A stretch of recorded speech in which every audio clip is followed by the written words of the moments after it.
आगामी स्थानिक स्वराज्य संस्थेच्या निवडणुकीच्या आधी शिवसेना ठाकरे गटाला मोठा धक्का बसण्याची चिन्हे आहे. सोमवारी स्थानिक समस्यांबाबत मुख्यमंत्री देवेंद्र फडणवीस यांची भेट घेतल्यानंतर आज ठाकरेंच्या शिलेदाराने आपल्या मनातील खदखद अखेर बाहेर काढली. येत्या 8 दिवसात शिवसेना ठाकरे गट नाहीसा होणार असल्याचं भाकीत भाजपचे नेते आणि राज्याचे मंत्री गिरीश महाजन यांनी केलं होतं. त्यानंतर हे भाकीत खरं होण्याची चिन्हे दिसू लागली. शिवसेना ठाकरे गटाचे उपनेते आणि नाशिक शहरामधील महत्त्वाचा चेहरा असलेला सुधाकर बडगुजर हे भाजपच्या वाटेवर असल्याच्या चर्चा सुरू आहेत. सुधाकर बडगुजर यांनी सोमवारी नाशिकमध्ये मुख्यमंत्री देवेंद्र फडणवीस यांची भेट घेतली होती. आपण शहरातील समस्यांबाबत फडणवीसांना भेटलो असल्याचं त्यांनी सांगितलं. या अनपेक्षित भेटीमुळे राज्याच्या राजकारणात खळबळ उडाल्यानंतर बडगुजर यांच्या पक्षांतराच्या चर्चांना उधाण आलं.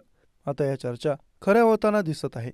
आज माध्यमांशी बोलताना बडगुजर यांनी मनातील खदखद व्यक्त केली. बडगुजर यांनी म्हटले की हो, मी पक्षात नाराज आहे, पण मीच नाही तर आमच्यासारखे 10 ते 12 जण सध्या नाराजी व्यक्त करत आहेत. त्यांनी ही नाराजी वैयक्तिक नसून पक्ष संघटनेत झालेल्या बदलांबाबत असल्याचं सांगितलं.